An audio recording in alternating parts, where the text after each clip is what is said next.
प्रबल नाभिकीय बल की विशेषताएं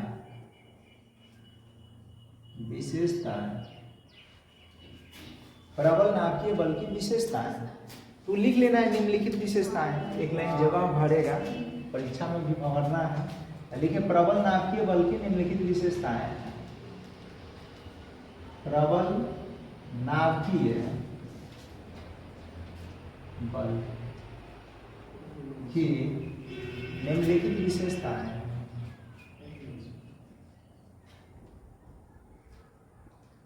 निम्नलिखित विशेषताएं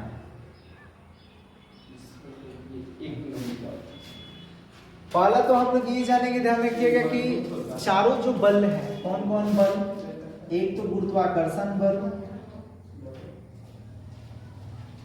कौन सा गुरुत्वाकर्षण बल, उसके बाद विद्युत चुंबकीय बल, विद्युत चुंबकीय बल, बल लगा दी ना, प्रबल नाभिकीय बल, और उसके बाद प्रबल नाभिकीय बल हो गया, उसके बाद क्या होगा, प्रबल नाभिकीय बल के बाद दुर्बल नाभिकीय बल। अभी ये नहीं पढ़े हम लोग, दुर्बल नाभिकीय बल, इसके बाद बताएंगे इसको। इन बलों का प्रबल नाभिकीय बल की निम्नलिखित विशेषताएं हो गया। एक नंबर में लिखिए यह विद्युत चुंबकीय बलों से, यह विद्युत चुंबकीय बलों की अपेक्षा, यह विद्युत चुंबकीय बलों की अपेक्षा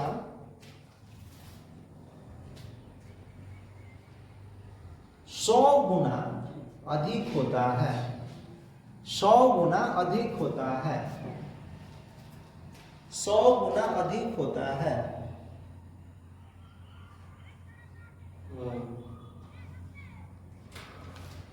हो गया। 2 नंबर में लिखिए प्रबल नाभिकीय बल लघु परास के बल होते हैं। प्रबल नाभिकीय बल लघु परास के बल होते हैं, लघु परास के बल होते हैं। प्रबल नाभिकीय बल लघु परास के बल होते हैं, परास के परास के बल होते हैं, लघु परास के बल होते हैं, जो केवल नाभि के अंदर ही प्रभावकारी होते हैं, जो केवल नाभि के अंदर ही प्रभावकारी होते हैं, जो केवल नाभि के अंदर ही प्रभावकारी होते हैं।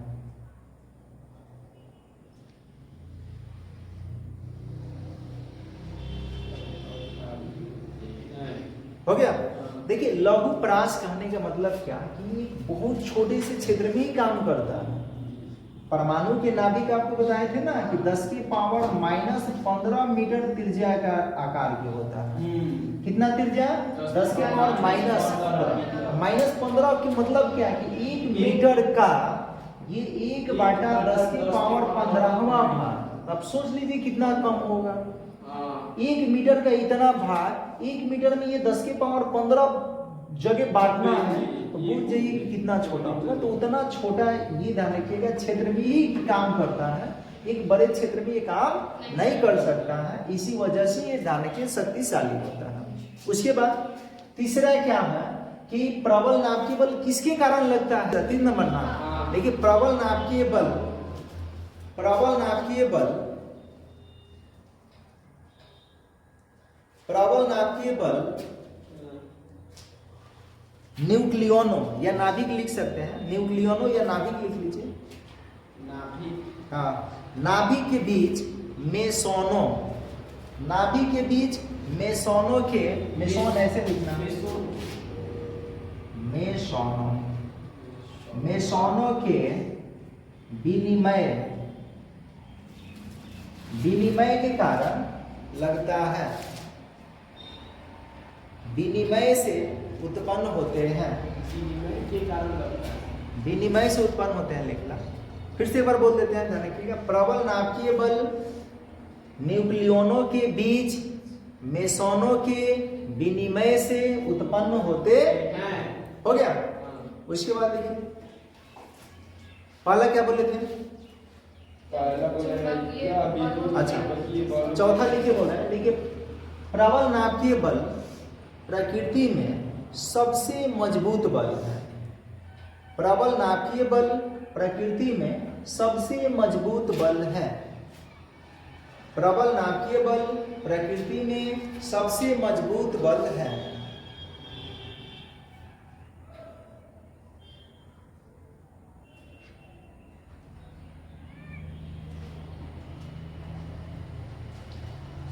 हो गया।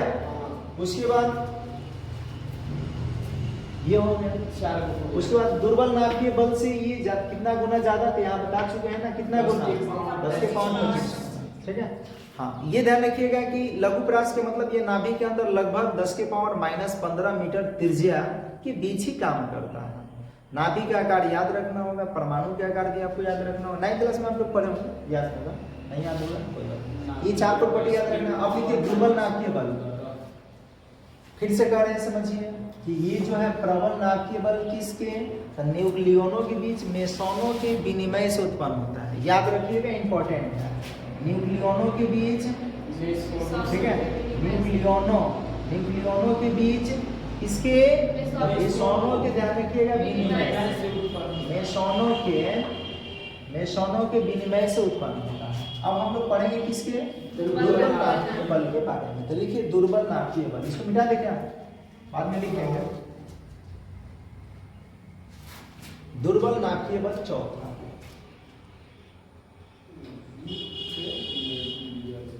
दुर्बल नाभिकीय बल क्या बोलेंगे इंग्लिश में? Nuclear force. न्यूक्लियर फोर्स, ठीक है। तो समझते हैं वीक न्यूक्लियर फोर्स होता है। देखिए कुछ नाभिकीय घटनाएं होता है, जैसे रेडियो एक्टिविटी हो गया। कुछ नाभिकीय घटनाओं में क्या होता है? बीटा का क्षय होता है। अब बीटा क्षय क्या होता है? तो अल्फा कण, बीटा कण, गामा कण, ये सब आप लोग पढ़िएगा 12 क्लास में। इसमें तो नहीं शायद पढ़ना है, हाँ केमिस्ट्री में पढ़ना है। केमिस्ट्री जब आपको बताया जाएगा ना, दूसरा पार्ट 2 परमाणु संरचना, तो उसमें आपको बताया जाएगा। तो कुछ नाभिकीय घटनाएं ऐसे होता है जिसमें क्या होता है, तो जैसे रेडियो एक्टिविटी की हम बात कर रहे हैं। रेडियो एक्टिव पदार्थ होता है। आप कहिएगा रेडियो एक्टिव पदार्थ क्या होता है, मुझे तो मालूम नहीं है। तो रेडियो एक्टिव पदार्थ भी आपको पढ़ना है 11th क्लास में केमिस्ट्री में। रेडियो एक्टिव पदार्थ कुछ ऐसे पदार्थ होते हैं जिससे स्वतः अल्फा बीटा कण का उत्सर्जन होता रहता है। अल्फा बीटा कण का क्या होता है? उत्सर्जन होता रहता है स्वतः।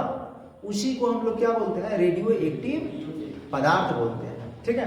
तो कुछ नाभिकीय घटनाएं ऐसे होते हैं जिससे बीटा कण का क्या होता है? क्षय होता है। क्षय का मतलब ह्रास। क्षय का मतलब क्या होगा? ह्रास। या ध्यान रखिएगा, वो मतलब उससे क्या होगा? कमी होगा, उसको भी बोल सकते हैं क्षय। तो कुछ ऐसे नाभिकीय घटनाएं घटता है जिसमें क्या होता है? तो बीटा कण का क्षय होता है। तो बीटा कण और उसके मूल कणों के बीच जो बल लगता है ना, उसी को हम लोग क्या बोलते हैं? दुर्बल नाभिकीय बल कहते हैं। तो क्या कहेंगे कि नाभिकीय घटनाओं में बीटा क्षय तथा मूल कणों के बीच लगने वाले बल को क्या बोलते हैं? दुर्बल नाभिकीय बल। तो लिखिए, बोल रहे हैं, लिखिए नाभिकीय घटनाओं में सभी घटना में नहीं होता है, ध्यान रखिएगा। नाभिकीय घटनाओं में जैसे रेडियो एक्टिव नाभिकीय घटनाओं में जैसे रेडियो एक्टिव हो गया, जैसे रेडियो एक्टिव नाभिक का बीटा क्षय तथा मूल कणों के बीच लगने वाले बल को, बीटा क्षय तथा मूल कणों के बीच लगने वाले बल को दुर्बल नाभिकीय बल कहते हैं। दुर्बल नाभिकीय बल कहते हैं। बीच लगने वाले बल को दुर्बल नाभिकीय बल कहते हैं, दुर्बल नाभिकीय बल कहते हैं। क्या कहेंगे? दुर्बल नाभिकीय बल कहते हैं। यह प्रकृति में ध्यान रखिएगा कि जो गुरुत्वाकर्षण बल है ना, उसके बाद इस दूसरा कमजोर बल है, तो उसी में लिख सकते हैं, लिखिए यह प्रकृति में गुरुत्वाकर्षण बल, यह प्रकृति में गुरुत्वाकर्षण बल के बाद दूसरा कमजोर बल है। यह प्रकृति में गुरुत्वाकर्षण बल के बाद दूसरा कमजोर बल है, दूसरा कमजोर बल है। गुरुत्वाकर्षण बल के बाद दूसरा कमजोर बल है।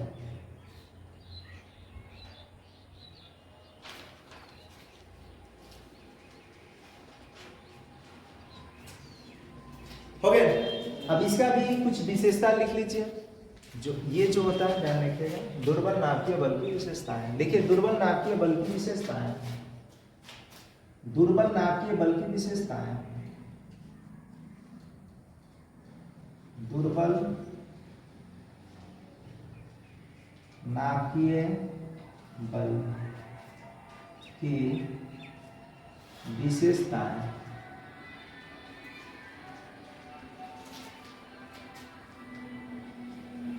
दुर्बल नाभिकीय बल की विशेषताएं। पहले तो ध्यान रखिएगा कि ये छिन्न यानी दुर्बल, ये छिन्न नाभिक के, यह छिन्न नाभिक के ध्यान रखिएगा कि जो बोसान होते हैं ना, बोसानों के ध्यान रखिए विनिमय के कारण होता है। किसके कारण? बोसानों के विनिमय के कारण ये उत्पन्न होता है, बोसानों के विनिमय के कारण। तो लिखिए, बोले पहले लिखिए, लिखिए छिन्न नाभिक के, छिन्न नाभिकीय बल, दुर्बल नाभिकीय बल लिख लीजिए। छिन्न मतलब दुर्बल नाभिकीय, दुर्बल नाभिकीय बल बोसानों के विनिमय से उत्पन्न होते हैं, बोसानों के विनिमय से उत्पन्न होते हैं, उत्पन्न होते हैं। पहले क्या लिखे? दुर्बल नाभिकीय बल बोसानों के विनिमय से क्या होते हैं? उत्पन्न होते हैं। हो गया। दूसरा क्या कहेंगे कि बोलिए कि प्रकृति में क्या है? गुरुत्वाकर्षण बल के बाद दूसरा कमजोर बल है। लिखिए, बोल रहे हैं, लिखिए यह प्रकृति में गुरुत्वाकर्षण बल के बाद दूसरा कमजोर बल है। यह प्रकृति में गुरुत्वाकर्षण बल के बाद, गुरुत्वाकर्षण बल के बाद दूसरा कमजोर बल है, दूसरा कमजोर बल है।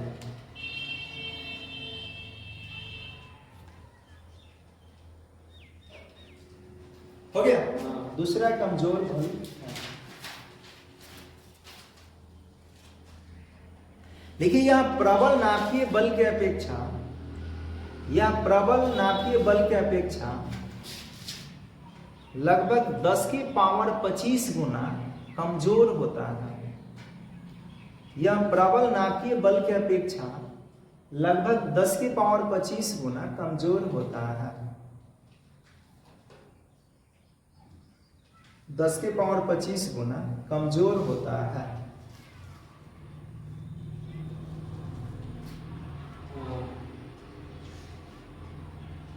हो गया। 10 की पावर 25 गुना क्या होता है? चलिए यहाँ पे लिख दें। 10 की पावर कितना बोल दिया? 25, सॉरी 13 गुना कीजिए। 10 की पावर 13 गुना कमजोर होता है।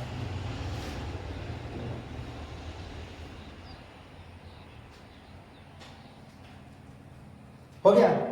सभी बलों का प्रास यहाँ पे लिख रहे हैं, सभी बलों का प्रास। पहला ध्यान रखिएगा कौन सा? तो एफ जी, इसको क्या बोलेंगे जी? गुरुत्वाकर्षण बल।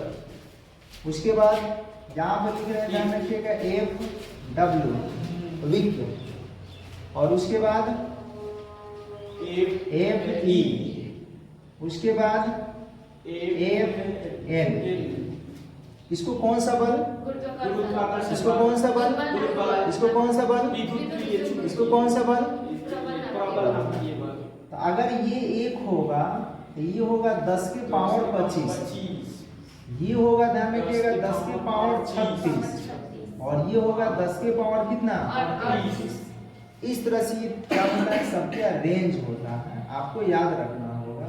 सबसे बेचारा कमजोर, इससे अगर इन दोनों में रिलेशन बोले तो क्या बोले, ये जो होगा यानी वीक, ये वीक का मतलब क्या, दुर्बल नाभिकीय बल जो है, ध्यान रखिएगा, ये ग्रेविटेशनल फोर्स की अपेक्षा कितना गुना है, 10 की पावर 25 गुना। अच्छा, अगर इलेक्ट्रोमैग्नेटिक फोर्स की बात करें, ग्रेविटेशनल फोर्स की अपेक्षा ये कितना होगा, 10 की पावर 36 गुना। ये कितना होगा, स्ट्रॉन्ग न्यूक्लियर फोर्स कितना होगा, 10 की पावर 38 गुना। तो नहीं बता सकते हैं, अगर आपसे पूछे ग्रेविटेशनल फोर्स से वीक न्यूक्लियर फोर्स कितना गुना ज्यादा होता है, 10 की पावर 25 गुना। इलेक्ट्रोमैग्नेटिक फोर्स कितना गुना होता है, और ये न्यूक्लियर फोर्स कितना है, ये स्ट्रॉन्ग न्यूक्लियर फोर्स कितना होता है, 10 की पावर 38। तो इसको जहां जहां ये लिख सकते हैं कि एक जी को क्या बोलेंगे, इसको बोलेंगे गुरुत्वाकर्षण बल। कौन सा बल, गुरुत्वाकर्षण बल, इसको लिख लीजिए, गुरुत्वाकर्षण बल। विशेषता में हो गया, हाँ हो गया। ये इसको बोलेंगे ध्यान रखिए दुर्बल नाभिकीय बल, दुर्बल नाभिकीय बल, नाभिकीय बल।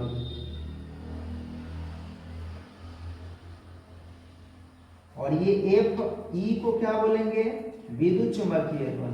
नीचे तो दिख नहीं रहा होगा, ये दिख रहा है क्या भाई, दोनों नहीं दिख रहे, ऊपर वाला दिख रहा है, नीचे वाला नहीं। दोनों ना हाई नीचे वाला भाई नहीं दिख रहा है, और ये दिख रहा है। हाँ, इसको बोलेंगे, यहाँ पे लिख देते हैं, एफ डब्ल्यू को क्या बोलेंगे, दुर्बल नाभिकीय बल, दुर्बल नाभिकीय बल। उसके बाद इसको क्या बोलेंगे, तो आप लोग जान पे करना है। एफ ई को क्या बोलेंगे, विद्युत चुंबकीय बल, विद्युत चुंबकीय बल, चुंबकीय बल। और ये एफ एन को क्या बोलेंगे, प्रबल नाभिकीय बल, प्रबल नाभिकीय बल, नाभिकीय बल। ठीक है, याद रखना। अब दो चीजें और है, हम लोग दो, पहले इसको लिखिए क्या, लिखो जरा।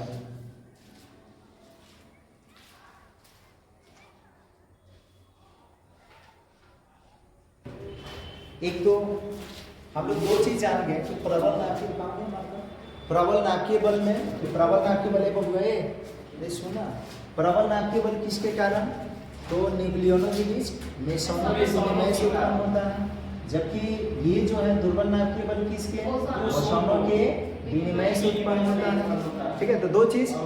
अच्छा, अब रहा बात ये गुरुत्वाकर्षण बल, गुरुत्वाकर्षण बल किसके कारण लगता है, गुरुत्वाकर्षण बल ये किसके कारण लगता है, विद्युत चुंबकीय बल किसके कारण लगता है, तो ये दोनों भी जान लेते हैं। गुरुत्वाकर्षण बल ध्यान रखिएगा, अभी तक अनिर्धारित कण, ध्यान रखिएगा, इसको मिटाएगा पहले,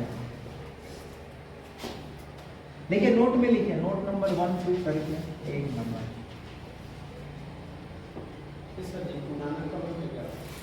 पुराना कलम, नया कलम वो लाल रखे हैं, तो यू कैसे कैसे रखते हैं, हाँ एक तो है, लीजिए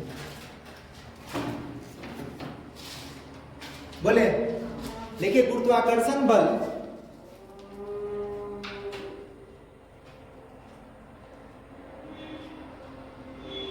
गुरुत्वाकर्षण कल नहीं सॉरी, गुरुत्वाकर्षण बल हो गया। अभी तक अनिर्धारित कण ग्रेविटॉन, अभी तक अनिर्धारित कण ग्रेविटॉन के विनिमय, विनिमय, गुरुत्वाकर्षण बल अभी तक अनिर्धारित कण ग्रेविटॉन के विनिमय से उत्पन्न होता है। अनिर्धारित कण ग्रेविटॉन के विनिमय से उत्पन्न होता है, ग्रेविटॉन के विनिमय से उत्पन्न होता है। ये ग्रेविटॉन है, जाने के किसी केंद्र में जो कण होता है ना, उसी को बोलते हैं। ठीक है, तो ये हो गया। अब तीसरा जो है, दूसरा नोट लिखिएगा, कौन सा, विद्युत चुंबकीय बल। तो विद्युत चुंबकीय बल आपको ध्यान देना होगा कि जो नाभिकण है, आवेशित कण है ना, आवेशित कणों के बीच जो फोटोन होते हैं, फोटोन उसके विनिमय से उत्पन्न होता है। तो लिखे बोल रहे हैं, लिखिए विद्युत चुंबकीय बल, विद्युत चुंबकीय बल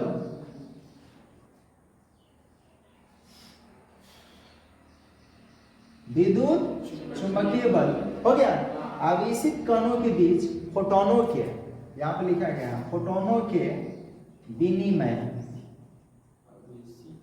आवेशित कणों के बीच फोटोनों के विनिमय से उत्पन्न होता है, फोटोनों के विनिमय से उत्पन्न होता है।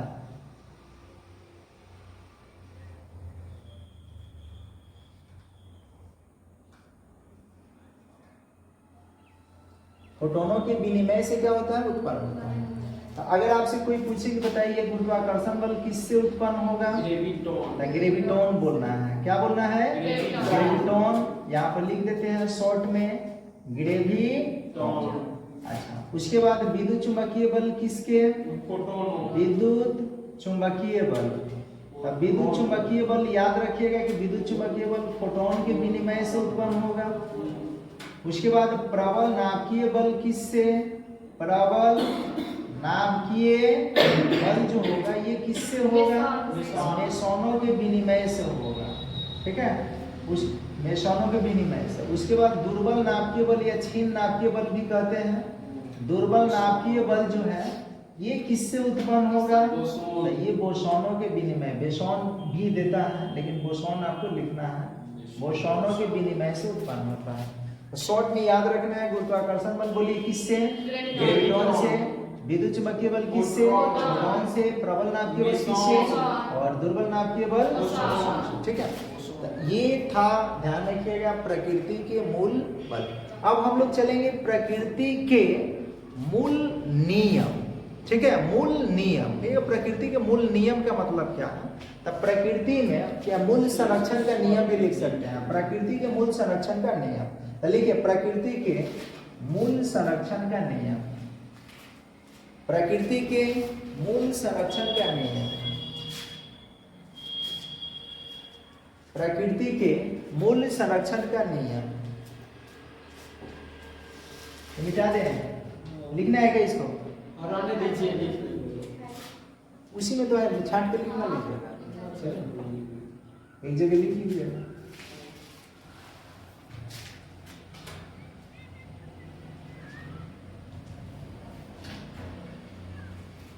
क्या बता रहे हैं? प्रकृति के मूल संरक्षण के नियम। तो देखिए प्रकृति में ऐसे मुख्य रूप से 4 ही तरह के संरक्षण के नियम होते हैं, लेकिन एक और 5 तरीका आप जान लेते हैं। एक तो हम लोग जानेंगे, ध्यान रखिएगा, क्या बोले हैं? अरे उठना, क्या बोले ना, उठ गए। प्रकृति के मूल संरक्षण नियम। हाँ, संरक्षण का नियम लिख लो। पहला आपको ध्यान देना होगा, कौन सा ध्यान देना होगा? ऊर्जा संरक्षण का नियम। कौन सा?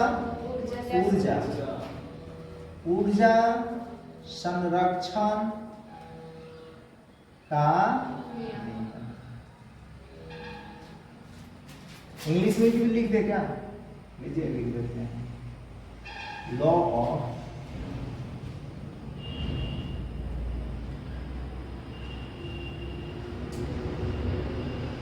Conservation of energy. हट जाएगा यहाँ पे, लास्ट में वाई है, जी वाई। ठीक है, ऊर्जा संरक्षण का नियम। तो पहले सुन लीजिए ऊर्जा संरक्षण का नियम क्या होता है। हम लोग जानते हैं कि ऊर्जा न तो उत्पन्न होता है और न ही क्या होता है, नष्ट। केवल एक रूप से दूसरे रूप में रूपांतरण होता है। जैसे आप साइकिल चलाते हैं तो बोलिए कौन सी ऊर्जा किस ऊर्जा में रूपांतरित होता है?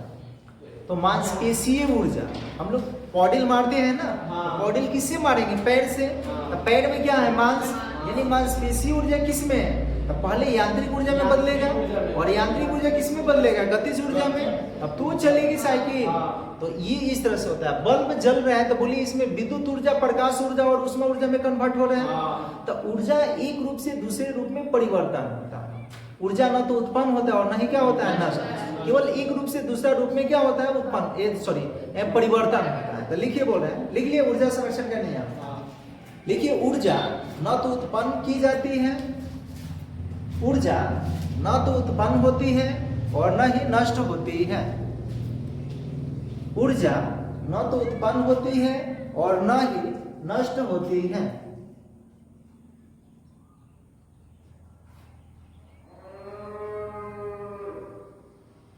ऊर्जा न तो उत्पन्न होती है और न ही नष्ट होती है। हो गया। केवल ऊर्जा का एक रूप से दूसरे रूप में रूपांतरण होता है। केवल ऊर्जा का एक रूप से दूसरे रूप में रूपांतरण होता है।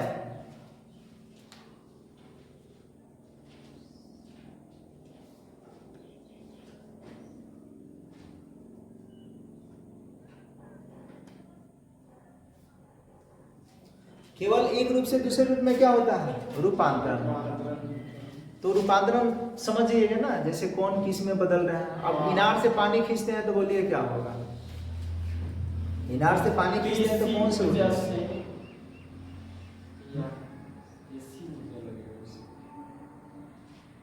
इसी ऊर्जा लगेगा। पंखा चलता है तो कौन से ऊर्जा? बोलिए। विद्युत ऊर्जा, यांत्रिक ऊर्जा, क्योंकि यंत्र है ना। तो विद्युत ऊर्जा, यांत्रिक ऊर्जा, और यांत्रिक ऊर्जा किस में? गतिज ऊर्जा में। तब तो होता है। ठीक है, तो ये आपको ध्यान देना होगा। चलिए, अब ये तो पहला हो गया।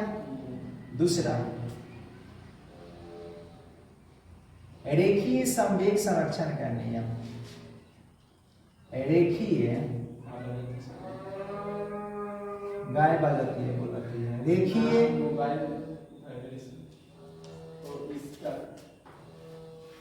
है उसको। रेखीय संवेग संरक्षण का नियम।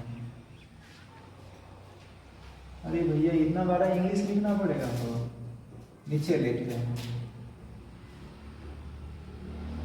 लॉ ऑफ कंजर्वेशन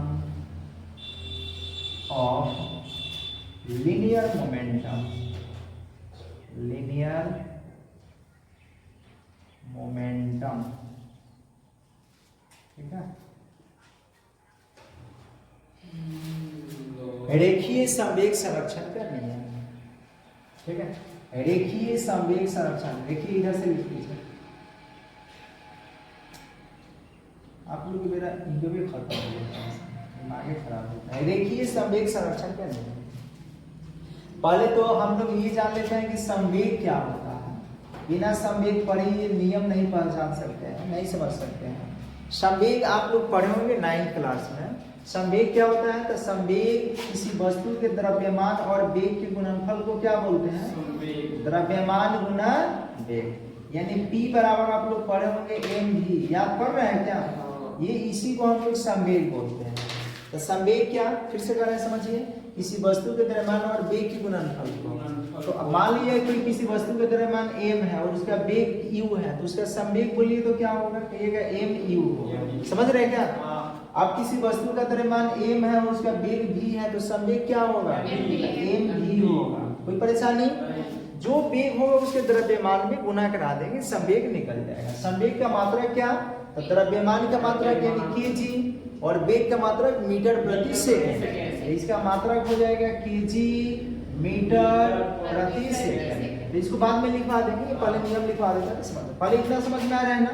संवेग कैसे निकालेंगे? किसी पिंड के द्रव्यमान और वेग में गुना करेंगे। हाँ, ये हो सकता है कि देखिए किसी पिंड का द्रव्यमान नहीं बदलता है। जैसे आप मान लीजिए कि पैदल चल रहे हैं या 5 मीटर की रफ्तार से चल रहे हैं, तो ये दौड़ रहे हैं, और आप एकाएक मान लीजिए तेज दौड़ना शुरू कर दिए, 20 मीटर प्रति सेकंड की रफ्तार से दौड़ना शुरू कर दिए। आपका द्रव्यमान अगर 40 किलो है तो 20 से दौड़िएगा तो क्या होगा? 40 से घट जाएगा क्या? बढ़ जाएगा क्या? द्रव्यमान नहीं बदलता है, वेग बदल जाए। गाड़ी अब चलाते हैं तो आप धीरा चलाइए चाहे तेज चलाइए, जितना उसका द्रव्यमान होगा उतना ही रहेगा, घट बढ़ेगा नहीं। द्रव्यमान कबो नहीं बदलता है। कोई दुबरा जाता, अरे दुबरा मतलब वो दुबरा करता, ठीक है। दुबरा जाता कम दौड़ी होगा जी, ठीक है। तो क्या कहेंगे, ध्यान रखिएगा कि रेखीय संवेग, रेखीय बोलते हैं एक सीधा रेखा में जब गति करता है। रेखीय क्या बोलते हैं? एक सीधा रेखा। यदि किसी पिंड पर बाह्य बल न लगाया जाए, या कह सकते हैं यदि किसी निकाय पर बाह्य बल न लगाया जाए तो उसका कुल संवेग क्या रहता है, यानी रेखीय संवेग संरक्षित रहता है। फिर से कह रहे हैं, यदि किसी निकाय पर बाह्य बल आरोपित न किया जाए तो उसका रेखीय संवेग क्या रहता है, संरक्षित रहता है। संरक्षित यानी सेव रहता है, वो बदलता नहीं है। तो लिखिए, बोल रहे हैं, बोले लिखिए, यदि किसी निकाय पर बाह्य बल आरोपित न किया जाए, यदि किसी निकाय पर बाह्य बल आरोपित न किया जाए, यदि किसी निकाय पर बाह्य बल न लगे या बाह्य बल कार्य न करे, ठीक है, यदि किसी पिंड पर बाह्य बल आरोपित न किया जाए, अरे एक ही बात है, यदि किसी पिंड पर बाह्य बल कार्य न करे तब पिंड बोले हैं, निकाय बोले हैं, निकाय, ठीक है, निकाय का मतलब समूह हो गया, हाँ। पिंड का मतलब सिंगल होगा। यदि किसी निकाय पर बाह्य बल कार्य न करे तब उस निकाय का रेखीय संवेग संरक्षित रहता है, तब उस निकाय का रेखीय संवेग संरक्षित रहता है, तब उस निकाय का रेखीय संवेग संरक्षित रहता है।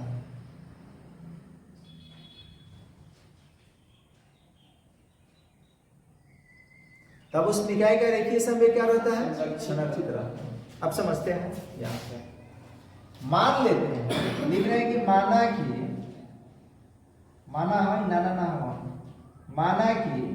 एक एम द्रव्यमान की पिंड है, एक एम द्रव्यमान की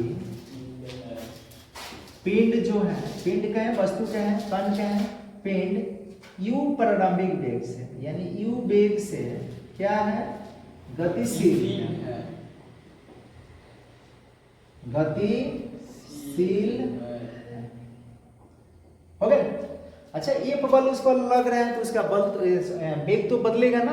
यहां पर ध्यान रखिएगा, पिंड पर लिखेंगे, पिंड पर एक बल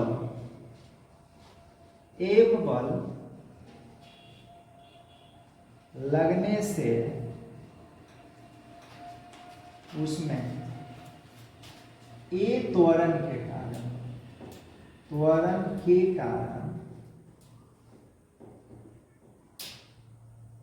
पिंड का वेग जो है क्या हो जाता है, v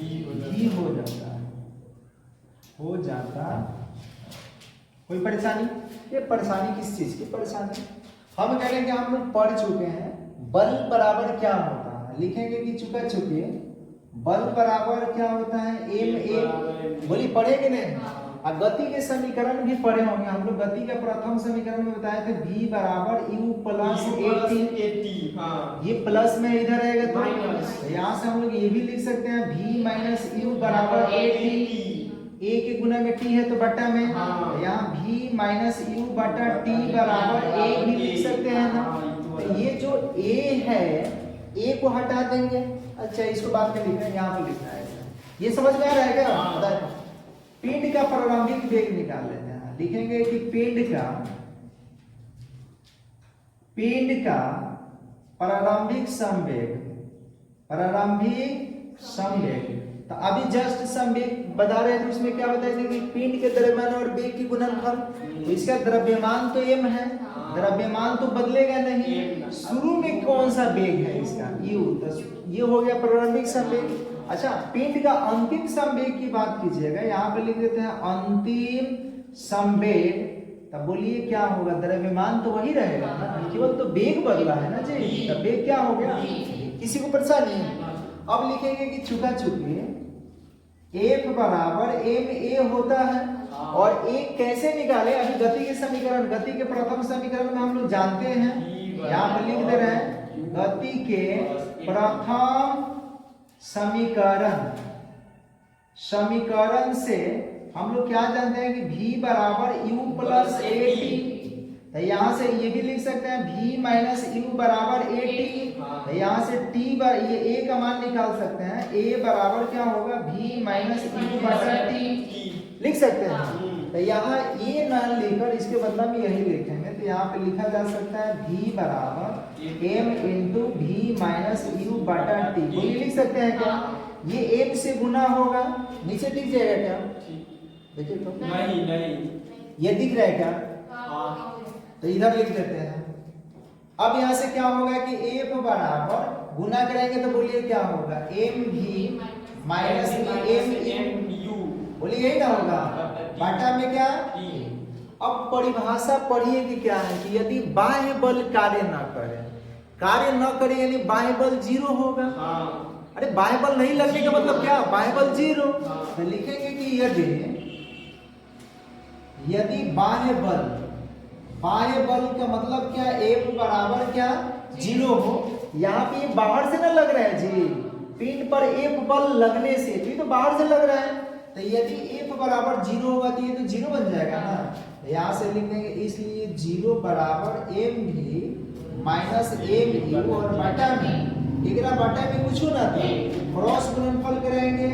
यहाँ से होगा एम भी माइनस एम यू बराबर जीरो होगा, भाई माइनस में उधर जाएगा। तो यहाँ से लिख सकते हैं एम भी बराबर एम यू, लिख सकते हैं क्या? इसी को आप लोग चाहे तो ऐसे लिख सकते हैं एम यू बराबर एम भी। अब बोलिए कि प्रारंभिक संवेग है कि नहीं, ये अंतिम संवेग है कि नहीं, यानी दोनों बराबर है, इसका मतलब क्या है? संरक्षित है कि नहीं? जो पहले संवेग वही बाद के संवेग, यानी संवेग क्या है? संरक्षित है। कौन? जब बाहर से बल न लगे। तो ये इस तरह से इसको सत्यापन कर सकते हैं, समझ रहे हैं क्या? तो इसको धीरे से आप लिख लीजिए, यहाँ दिख जाएगा एक लाइन लिखने। तो लिख दीजिएगा कि अतः पिंड का प्रारंभिक संवेग बराबर पिंड का क्या? अंतिम संवेग। इसका मतलब संवेग क्या है? संरक्षित है। तो इसको लिख लीजिएगा, लिख लीजिए ना, देखिए इसको देखिए, इसे हाँ लिख लिए ना, ये आपने लिखी है क्या? प्रारंभिक संवेग बराबर क्या? ठीक है। अब दो क्या है? तीसरा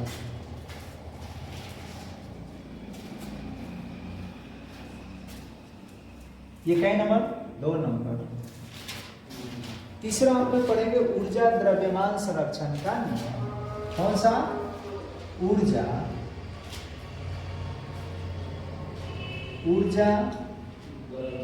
द्रव्यमान संरक्षण का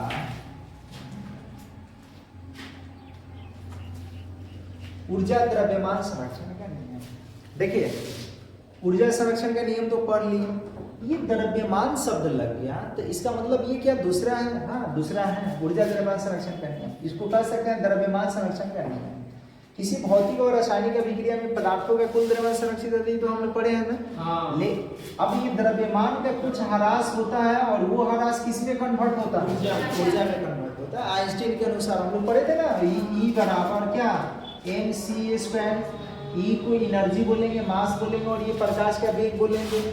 तो किसी भौतिक और रासायनिक अभिक्रिया में पदार्थों का कुल द्रव्यमान क्या रहता है? संरक्षित रहता है। केवल उसका रूपांतरण होता है द्रव्यमान से ऊर्जा में और ऊर्जा से किस में? तो लिखिए, बोल रहे हैं इंग्लिश में लिख दें। अच्छा लिख दें।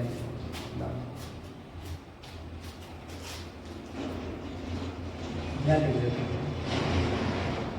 लॉ ऑफ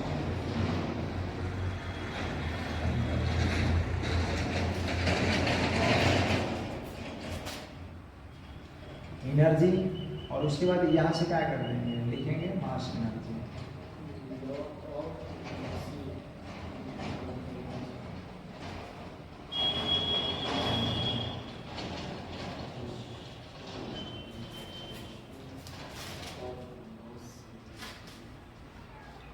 बोले लिखिए। देखिए किसी भौतिक या रासायनिक अभिक्रिया किसी भौतिक या रासायनिक अभिक्रिया में पदार्थों का कुल द्रव्यमान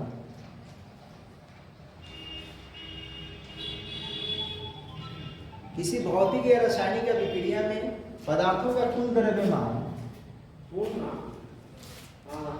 द्रव्यमान सदैव संरक्षित रहता है। सदैव के मतलब हमेशा हमेशा। हमेशा संरक्षित रहता है। इसी भौतिक या रासायनिक अभिक्रिया में पदार्थों का कुल द्रव्यमान संरक्षित रहता है, संरक्षित रहता है।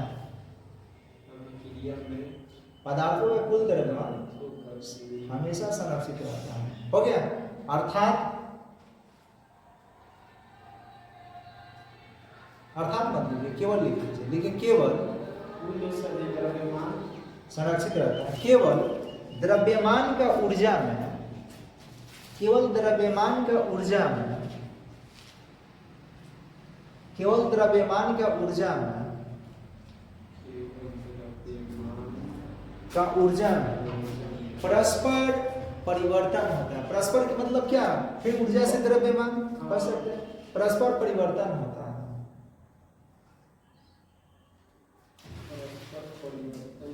परिवर्तन होता है। हो गया। ये हो गया तीसरा। चौथा हम लोग पढ़ लें अभी है आवेश संरक्षण का नियम। कौन सा? आवेश संरक्षण का नियम। ठीक है। इंग्लिश में लिखना चाहते हैं, इंग्लिश में भी लिख सकते हैं।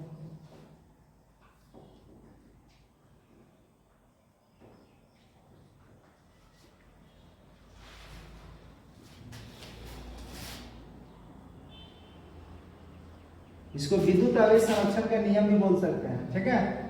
क्या बोल सकते हैं? विद्युत आवेश संरक्षण का नियम।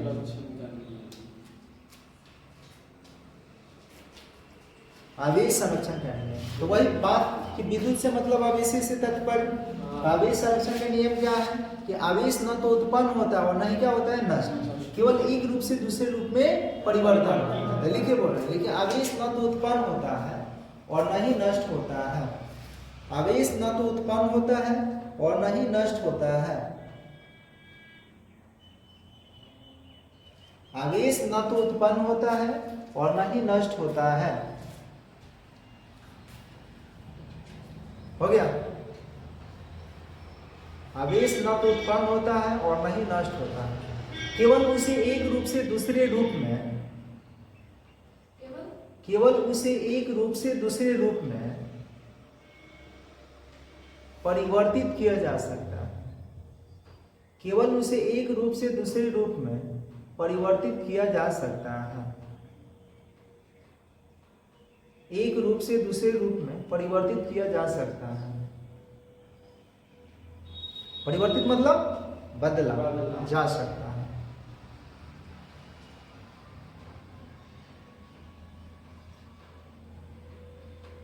हो गया।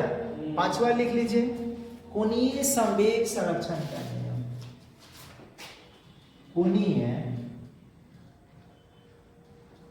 कोणीय संवेग संरक्षण का नियम।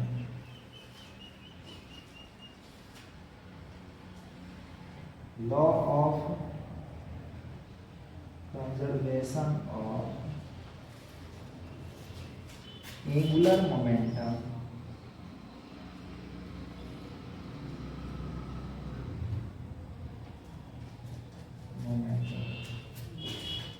कोणीय संवेग संरक्षण का नियम।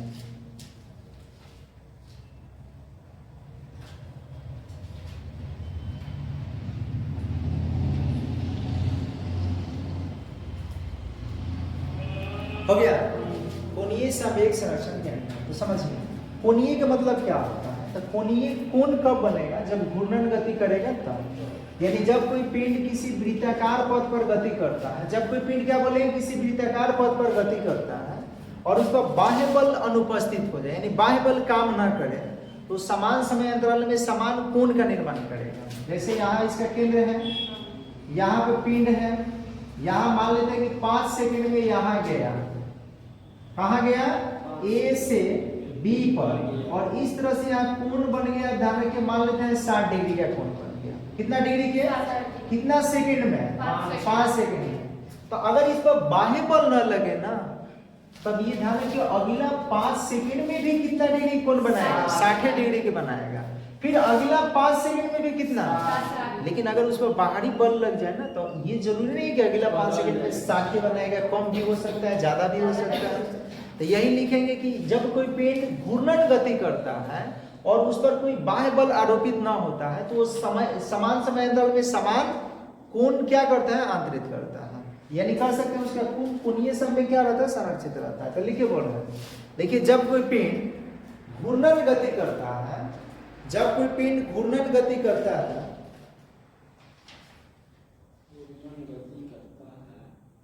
जी, जब कोई पिंड घूर्णन गति करता है और उस पर लगने वाला बाह्य बल शून्य और उस पर लगने वाला बाह्य बल अनुपस्थित होता है, और उस पर लगने वाला बाह्य बल अनुपस्थित होता है, और उस पर लगने वाला बाह्य बल अनुपस्थित होता है, तब उसका कोणीय संवेग संरक्षित रहता है, तब उसका कोणीय संवेग संरक्षित रहता है, तब उसका कोणीय संवेग संरक्षित रहता है।